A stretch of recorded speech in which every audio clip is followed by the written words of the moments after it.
Well, good afternoon and welcome to another lunch update. It's great to see everyone. As always, we record these and have them available for you on our website later in the afternoon. And as a reminder, Lunch Update is a program that we do to help you stay curious, connected, informed, live in real time. And so you never quite know what's going to happen when you do these things live. This conversation, like all of our Lunch Update programs, are made possible by our presenting sponsor, Perkins Coie, and also a thank you to the Accelerate sponsor, Baker Tilly, and our small and emerging business sponsor, Easy Office Products. Today's a very special edition, and we're excited to reveal our 2023-2025 advocacy agenda called Belong. And as part of this conversation, I'll be joined a little bit later in the broadcast by the chairman and president, CEO of MG&E, Jeff Keebler. In addition to that day job or day jobs, Jeff also serves as our current public policy chair and chair-elect of the Chamber Board of Directors. But before we jump into the agenda, let me just get started with a few chamber updates. Our final Advocacy in the AM of the year happened. It was, if you were able to attend, you saw it, but we hosted all 7 Dane County mayors last week for a conversation on the challenges and opportunities facing our businesses and communities. Jeff and I will get into this a little bit later in the broadcast about our specific takeaways. But in general, the mayors discussed hearing from businesses about the difficulty of filling available jobs. They offered a number of potential solutions to help meet the talent imperative, including developing career pathway programs, investing in community amenities, and enhancing walkability and public safety. Housing supply and affordability continues to be front of mind. And a top priority overall at all levels of government, with Madison Mayor Satya Rhodes Conway calling it, quote, the defining problem of our region right now. Similarly, the following events and meetings with state and federal government leaders earlier this year, the Chamber brought together local leaders in partnership with Destination Madison for our annual city-county meet and greet. Mayor Rhodes Conway was on hand, Dane County Executive Parisi, county supervisors, mayors from other municipalities, alders from multiple municipalities, city and county staff, and business community leaders were all on hand at the Overture Center to celebrate the economic impact of our local businesses and our visitor economy. And then finally, last month, with 1,250 business community leaders all gathered at the Monona Terrace for our 70th annual dinner. The event was has always been, but this year in particular was about creating meaningful relationships and memorable experiences. And you can experience that through our photo gallery, which you'll be able to find in the chat. You can see if you can find yourself in any of the shots. It was the largest chamber event in history with 1,250 tickets sold in under 72 hours. And so you can certainly look for yourself, your friends, your colleagues. But even if you weren't able to make the event, you should take a look just to see what that connectivity looked like, and also a new interactive element that we had called the string wall. So take a look at that. All right, so let's move on to today's topic for a lunch update, which is our new advocacy agenda. The framing is around the word belong. Certainly belong should be a word very familiar to those of you who are in our membership or paying attention to our programming, as it has been the major theme of our programming and work throughout this year. It is rooted in the belief that Greater Madison is having a moment, perhaps the moment. The region boasts low unemployment, high workforce participation, and accelerated population growth that's led by some things that I'm going to share with you on some slides. So, what is it that is at the sort of core of this moment? And when we talk about we're at this defining moment, it's a defining moment of opportunity, but also a moment of imperative. And so when we think about what is at the core of what we're thinking about in this idea of belonging, it's about where does talent belong? Right? Where does our population, where do our residents, where do those that provide the human capital that make our economy go, where do they have a sense of belonging? And so what are the things that are defining that talent imperative? Well, one of them, as I said just a second ago, one of the country's lowest unemployment rate. We were at one point just a few months ago, we were top or bottom 3 or top 3, depending on how you view that. And so just a very low unemployment rate. and then a significant amount of labor force participation. And so one of the country's highest amounts of labor force participation, you can see on the chart on the right, just the sheer number of people in our population that are engaged in and participating in the workforce. Also as part of that moment, sort of what's defining talent is net migration. So what you see here are two different data sets. On the map, you're looking for green. Those are counties that grew, and purple are counties that did not grow, and then gray is, counties that are purple shrank or decreased their population, and then counties that were gray stayed neutral. You can look around the upper Midwest in particular and see a lot of gray and a lot of purple. And then you see that green rectangle right there. And there are some other green in northern Wisconsin and northern Minnesota, northern Michigan. But those are very small counties where there was a population increase percentage-wise, but on a very small base.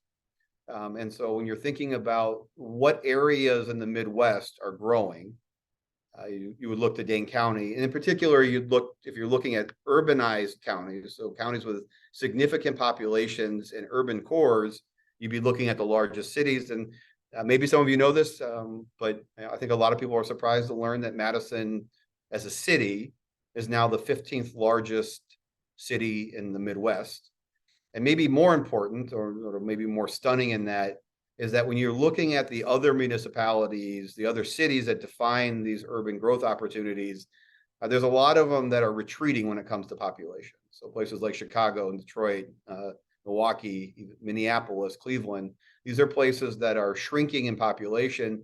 And so you'll see red down arrows for a significant decrease in population from 2020 to 2022. You can see if it's a neutral arrow with red, it means it still declined. It was just a minimal amount of decline. And where you saw green arrow to the right, that means there's slight population growth.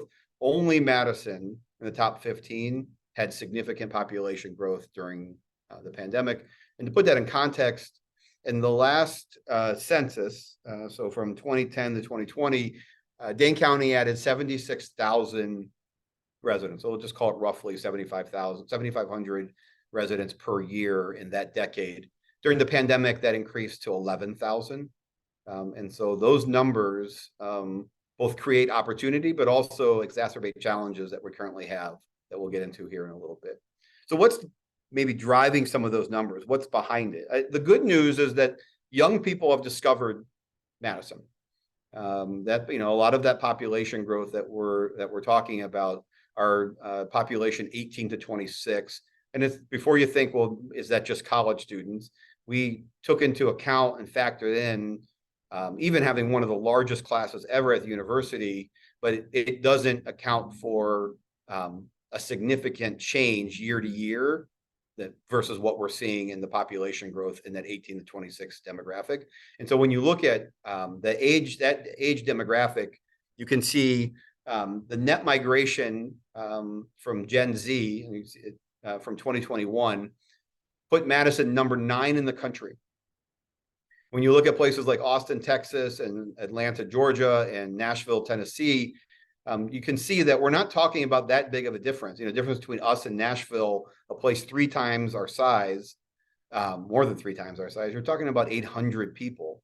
And so when you think about just the kind of growth that we've seen over the last couple of years, some of the hiring that we know is going to occur at places like Epic and other large employers, and then just overall just population changes, we will likely be in the top 5, if not towards or at the top of this list in the next couple of years.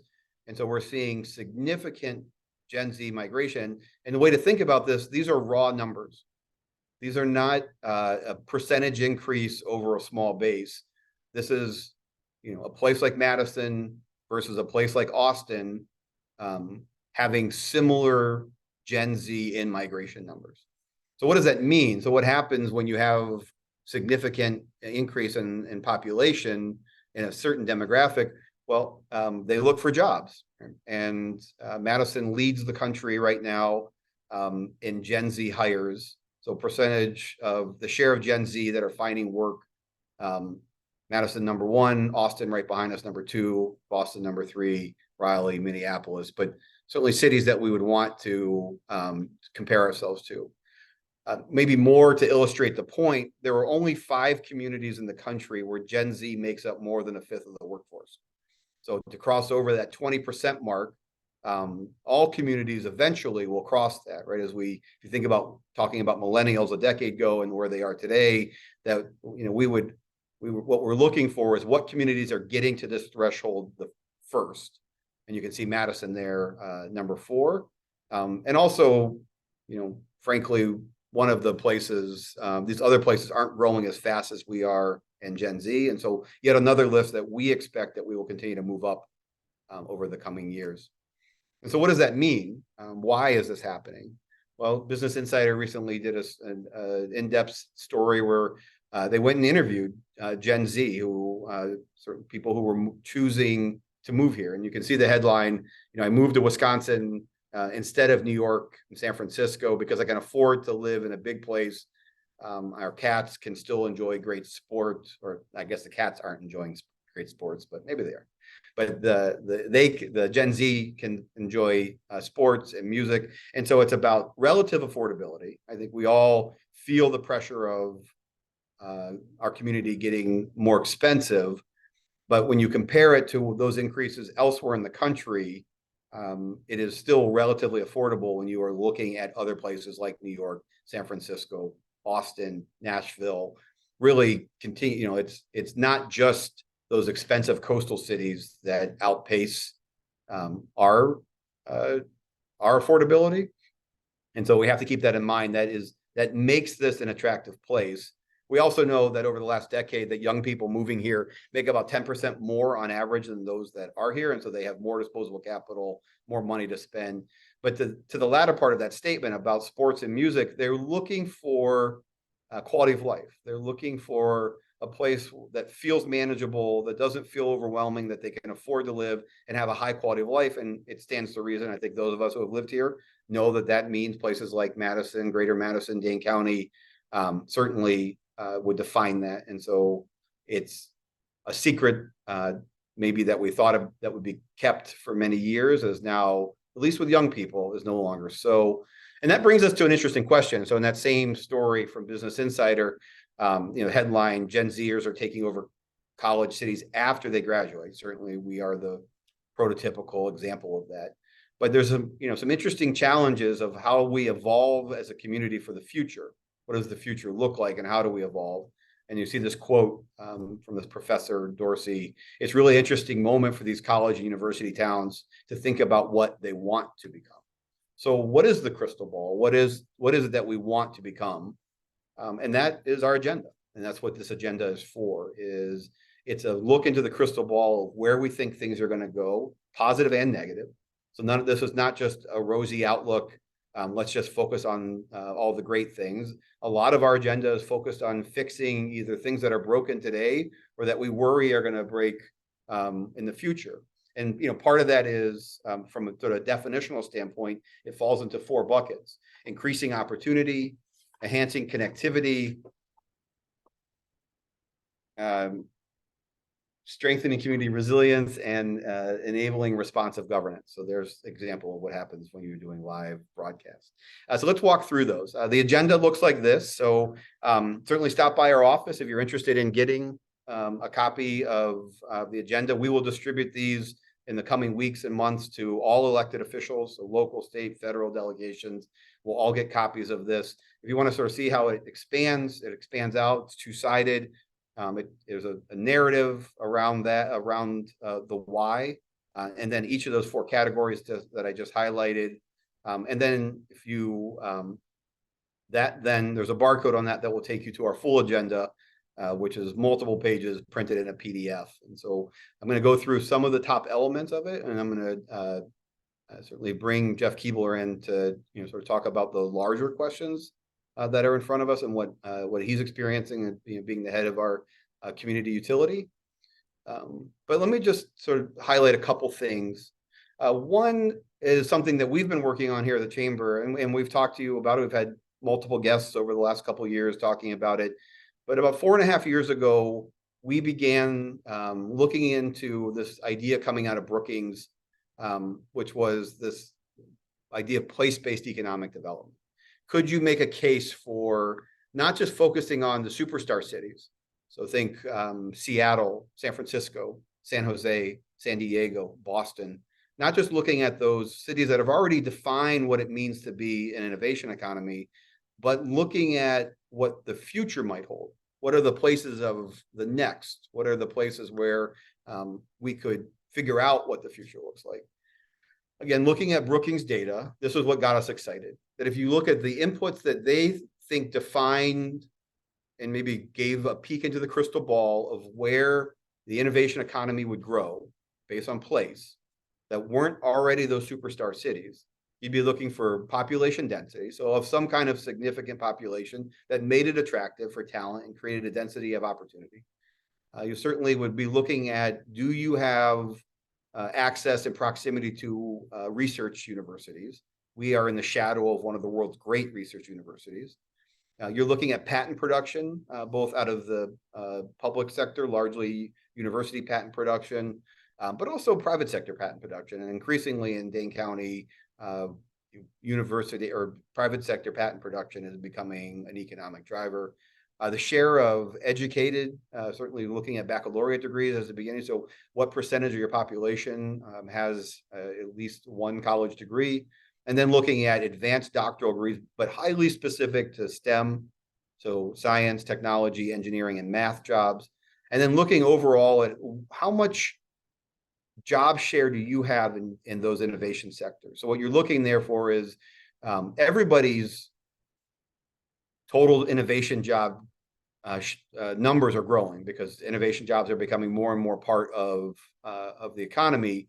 But is your share growing, right? So not are you just growing the number, but are you growing your national share? So are you outpacing everyone else? And so both looking at what your base number is and then your growth, and it gives you an eligibility index. And here you can see Madison ranked under Brookings data under this concept by far number one. So we invested significant time to understand it, to engage with Brookings. You'll see this quote that was in the headline of the Journal Sentinel. We just need 10 more Madisons to foster growth, tech growth in the heartland. And then we set out to tell the story. So this is, we went to DC, Judy Faulkner, the CEO of Epic, came with us, sat with policymakers and talked about how one of the world's great software companies, and this is January 2020, was growing right here, in Verona, Greater Madison, and told the story about Epic's founding in Madison and its continued growth in our region. We sat with Mike Gallagher, who you may know is the Green Bay congressman, so he represents the 8th Congressional District. And he was talking about taking this and turning it into something called the Endless Frontiers Act. And he had bipartisan collaboration from senators in New York and in Indiana, and Ro Khanna from Silicon Valley was on board. And we were early supporters of this idea. So that was May of 2020. We've taken multiple trips during that time, even when people said it was impossible, right? So pre-pandemic, when we started talking to the legislators about this idea that they would put billions into these places based on the potential to catalyze research and science and technology in 10 years to create globally competitive industries, it was pretty much laughed off. It was brushed off to say, no one's going to invest billions. And then the pandemic happened, and then $1 billion seemed like not that much. And then from there, Tammy Baldwin signed on, became an author of the next iteration of it, and became one of the nation's champions. And so to have two strong voices, bipartisan voices coming out of Wisconsin, and coupled with the natural propensity to be at the top of the list, we felt gave us great opportunity. So after it was introduced in 2020, it got reintroduced along with Senator Baldwin as a co-author in 2021. It then evolved into the U.S. Innovation and Competition Act, and then got tucked into America's Compete Act in 2022, and then ultimately was then put into the CHIPS and Science Act and became law when President Biden signed it. But in under 4 years, We went from concept, ideation, to legislative introduction, to passage, to signing. It was pretty amazing when you think about all that was going on at that time. We worked hard to get appropriations allocated, so there was money behind it, not just words. And then, we identified Wisconsin, largely helmed by the sort of crown jewel of innovation in this state in Madison, to create a regional technology hub. On this show, we brought Brookings on. So the mastermind, Mark Miro, of this idea, he came on and said this on this program in June, and said U.S. competitiveness depends on competitive regions.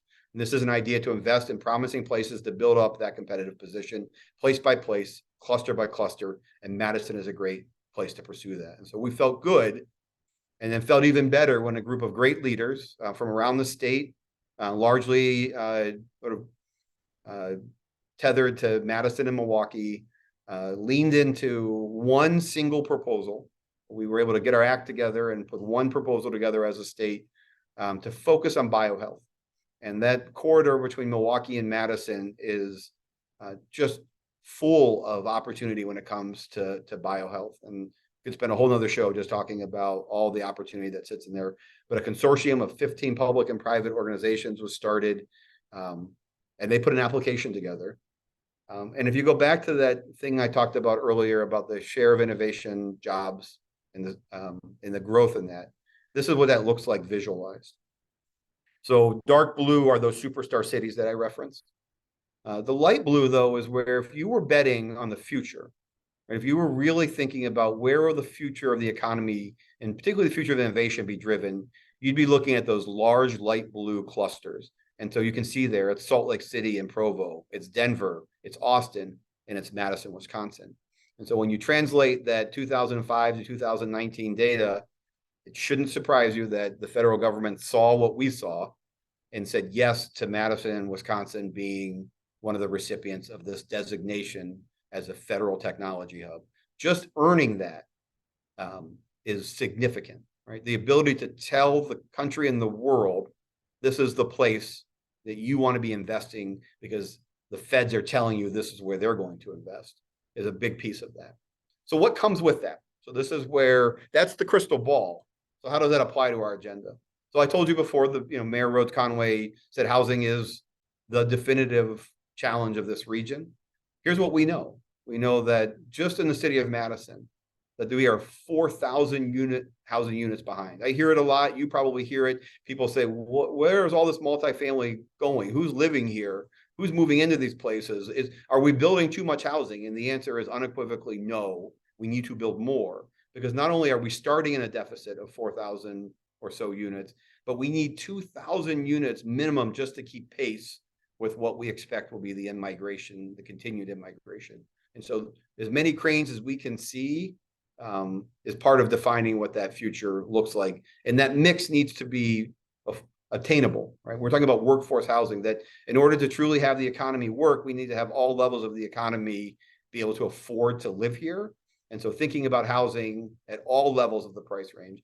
But it is okay to build high-end housing. We see a lot of that because those that can afford that will move up. Because what we have now is that people who can afford to live at a higher level of housing are taking housing that is very affordable for them, but it's pushing other people out of the market who that would be the upward end of their ability to pay. So building housing at all levels, crucial and part of our agenda. Equity, making sure that as this economy continues to grow, that everyone has a chance to benefit from it, that everyone has a chance to participate in it, and that we know that one of these innovation jobs creates 2.2 other jobs in the economy. And so who's getting access and participating in that first job, and who's getting access and participating in that second and third job. To see this firsthand, you saw this on this show a few months back where we had the leaders of the Urban League. Ruben Anthony was on.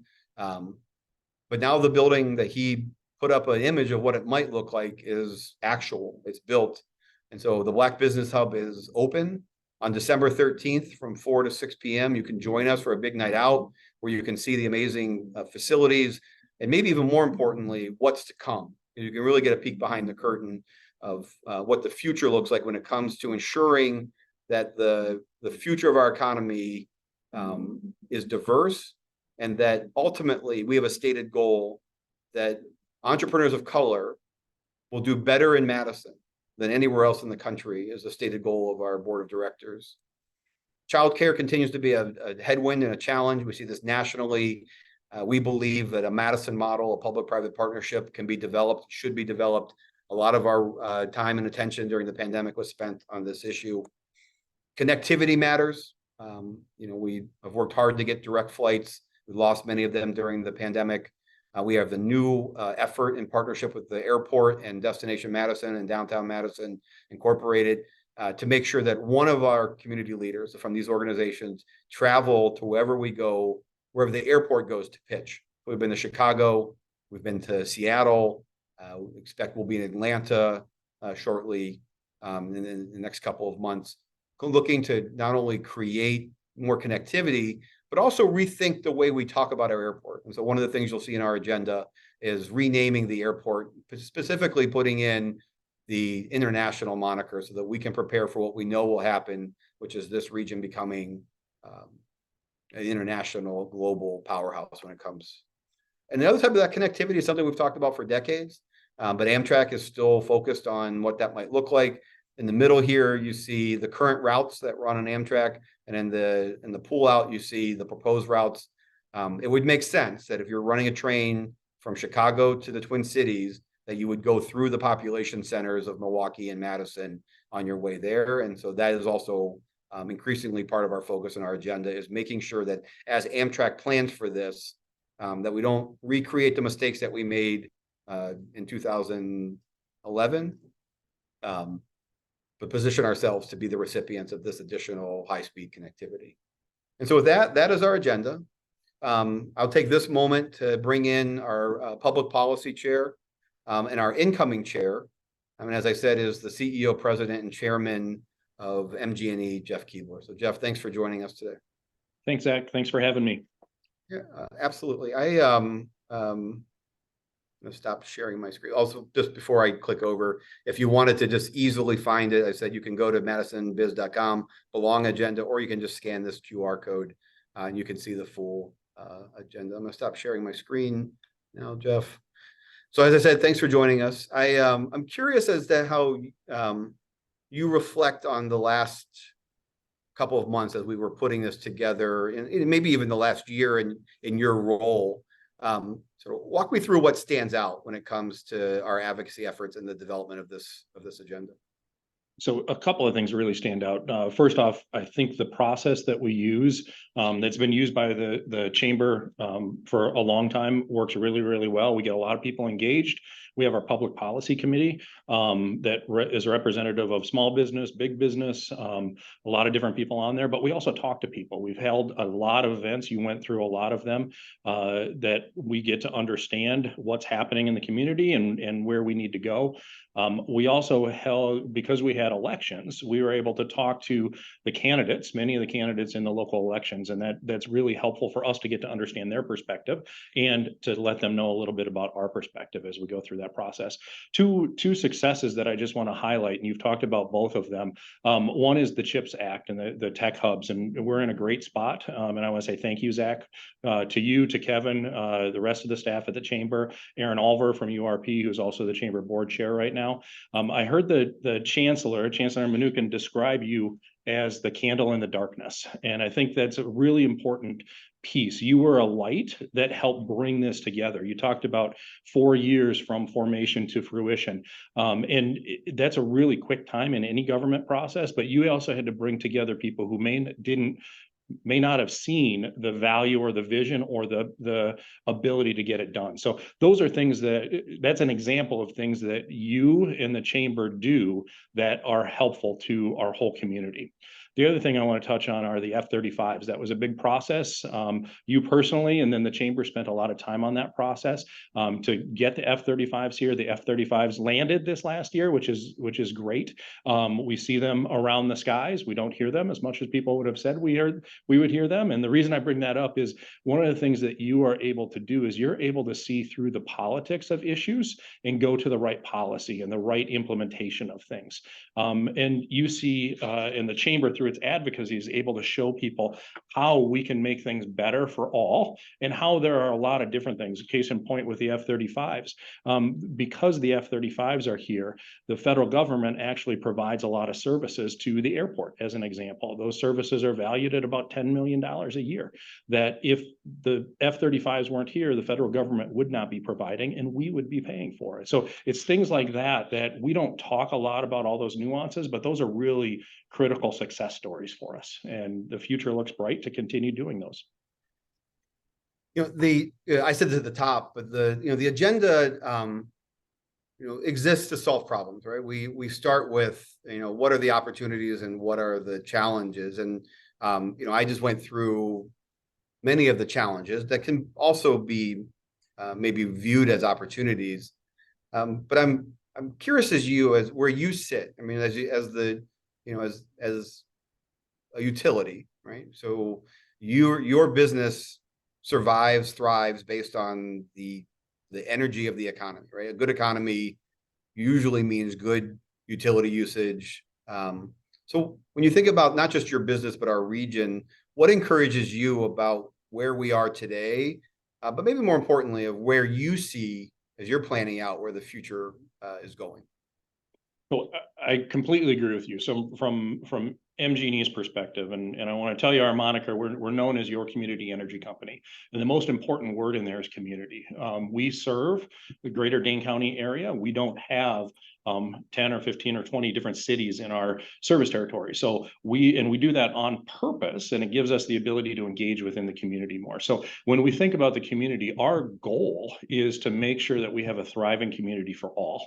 We know if we don't have a thriving community, we probably won't be here in the same way. If not everyone can participate in that economy, in that community, then we also won't be here in the same way. So the chamber thinks about it that way as well. So when you read our advocacy agenda, you're going to see it coming from a business perspective, which it does. But every piece in our advocacy agenda is really to build a robust community that everyone can participate in. So the things that I highlight in the agenda, just talking about the first topic, increase opportunity, really it's around increasing opportunities for all, assuring that we have inclusion within our community, assuring that we have the ability and the opportunity for entrepreneurs of color to come and settle here. We talk a lot, in the news and media and everything, you talk a lot about big businesses, but we have a lot of small businesses that are part of the chamber. And it's really important to cultivate small businesses. They're the backbone of our economy. They're providing a lot of the jobs, not all in one big building, but all across the community. So it's assuring that we have an economy that is continuing to grow. So what provides me hope are all the things that we're talking about. It's the numbers that you went through. And I told you before, I love listening to you, Zach, because you bring facts and data, and the facts and data right now are really good. So we need to continue to advocate in ways that allow us to continue to grow. Yeah, agreed. The facts and the data are look great, and sometimes the data comes before the anecdotes or before people even realize it, right? Like sometimes we see the trend in the data before people can feel it. But I'm curious on the inverse. We know we have challenges, and we certainly know that if we keep doing certain things, we will face even deeper challenges. We can look at some of the cities that have come before us that have been in these tech-enabled economy spaces and see the challenges that they discovered 20 years later. So a bit of shame on us if we don't do the research and understand and try to prevent the same thing from happening here. But when you look at the biggest challenges facing the community and our member businesses, your customers, what do you see as the biggest challenges? So I think overall, from a business perspective, not just specifically to MG&E, but what I hear through other chamber businesses is the cultivation of talent, right? We need talent. We need talent infusion into our businesses. And then when you think about talent, it's really an outcome of the community itself. And so you mentioned multiple of these topics earlier, but it's really about housing. Do we have enough housing for people to live? It's about transportation. Can people get from point A to point B in an effective and efficient manner? It's about childcare. We have a lot of people who have growing families, and if they don't have childcare or affordable childcare, they can't come to work. So those things are really important for us, and those are the things that we're able to advocate for from the lens of the chamber and from the business perspective.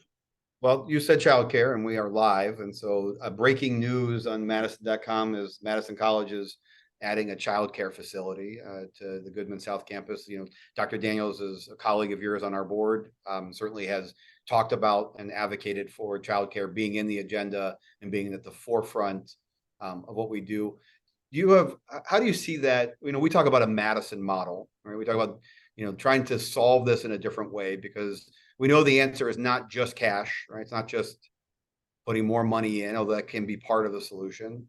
What does a public-private partnership look like for you when you think about childcare? I mean, what are the elements broadly? I mean, what are the, you know, not hyper-specific, but broadly when you think about childcare, what do you think are the elements of success there? So when I think about childcare, there's a number of things that we need to do. One is we need to have space for it. Two, we need to have people who are willing to do that, which means high enough paying roles that they can do that. We need I'll say regulation around it, but not too much regulation around it. We need to assure that our children are safe, but we need to break down barriers towards that. I have had a chance to talk to Dr. Daniels about his childcare facility, and that it's a fantastic opportunity because it brings in actual childcare. It brings in students from the college to be able to learn their respective roles and what they're looking to do. And so there's really a system that's being developed there. I think from a business perspective, we need to make sure that we have childcare. I think it's better paying childcare. It's making sure that we have the places that can do that. I know there are a lot of people working on it, but it is something that we need to spend more time on and get to the right answer of. One of the things I'm proud of the board, and certainly proud of the staff work.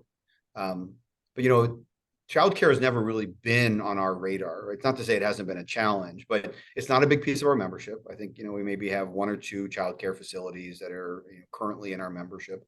And even then, it's, you know, they pay very small dollar amounts, right? They're small organizations. And so they don't have an outsized voice in our advocacy. But what we discovered during the pandemic, we did this analysis of what does it take to take an economy down, right? How do you turn off an economy that we saw that at sort of the peak of pandemic of March and April of 2020? But more importantly, how do you turn it back on? And we heard politicians across both sides of that. Some would say it's a light switch. Some would say, you know, it's a gas pedal. But in reality, it was something much more complex. And the analysis we used was a tent, right? So those sort of cornerstone tentpole economies are things like utilities and hospitals and banks. Like, they exist because the community exists. And those center tentpoles are those fast-moving, fast-growing companies like Epic and Exact Sciences, and the new opportunities that create sort of room and airiness to the tent. And then you have that sort of broad canvas that wraps it, and that's the small business, right? It is what keeps it all together, what gives it vibrancy and security and stability beyond just the tent poles. But what we really looked for were, what were those pieces of a tent that you forget about? And I think I'm just maybe getting too personal for a second, but our daughters swam together. Mm-hmm. And I remember coming to your house, and one of the things you had the backyard set up, and everybody could bring all the girls could bring their own tents, and we were putting up tents, and I sort of struck of the things that we forgot to bring, like the stakes and the tie downs.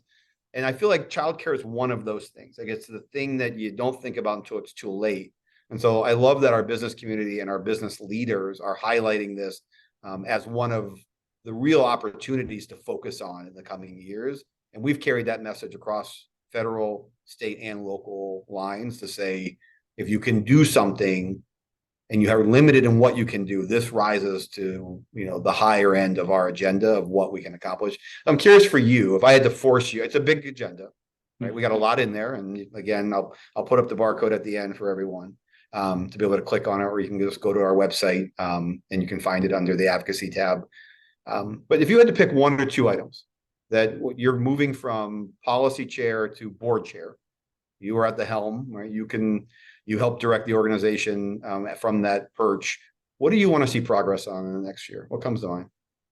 So I think the first thing, and it's a big topic, not the individual pieces, but it's the increased opportunity. When you look at the things that we have in there, they're all big in their own right, but they're all impactful for the whole community. So when you think about making Madison the best place in the country for entrepreneurs of color, when you think about permanent solutions for dreamers as children to stay in the country, when you think about things like the tech hub, those are going to bring so much value to our community. I think that's probably the first and foremost where I go that we need to do. The second one is, I think, about connection and connectivity. And we talk a lot about this, whether it's localized transportation, whether it's rail, air transportation that you talked about, but it's also about access. It's about broadband, those sorts of things. One that I highlight is the Alliant Energy Center. That's a gem that needs repolishing, if you will. And there's a lot of work going on with that, but there's an opportunity there to make a destination district that can bring the neighborhoods around that together, connect to the lake, can connect to downtown. And so that's one of those things that I think we can make a lot of progress on in the coming years. So final question for you. You recently, I highlighted the Advocacy in the AM with the 7 mayors. You moderated that. Certainly, we're front and center on that. What are ways that you think our members and our community can get more involved in the conversation? Not just, we're glad that we have robust attendance today, viewership, who are, listening. Hopefully a lot of people download and lean into the agenda. But when you think about the pre-work that goes into it, months, of pre-work, what's your advice for how member businesses can get involved? Yeah, I think I'd give you a couple of different layers quickly because I know we're out of time. But when this type of an event is a one-way event, we're talking, people are listening. If you get involved in programming, that's a two-way event. You get to hear what's happening, but you also get to participate in that as well. And then the next layer of that is joining our affinity groups. There are a lot of different affinity groups that the chamber has that get more and more opportunities for involvement and engagement. It is a long process to do what the chamber is doing, and we're always looking for people who want to be engaged in that process. So I think you can listen, I think you can speak, and I think you can engage. So those are the 3 levels that I put that in. Great. Well, Jeff, thanks for spending some time with us today. Thanks for the leadership this year, helping us put together what I think is one of the best agendas that we've had in my time at the chamber. I'm proud of this document. I know our team is, I know the board is. So I just want to thank you for your leadership, spending time with us today. I want to thank all of you for joining us and engaging in our work. I hope to see you at other ways of engaging, as Jeff just laid out. Certainly thanks to our sponsors, particularly Perkins Coie, for their continued support of being able to allow us to broadcast these opportunities live. And as I said, there's your QR code or the link that you'd be looking for. It's also in the chat if you're looking for it. With that, we've hit our anointed hour, and I want to thank each and every one of you and wish you a happy holiday season.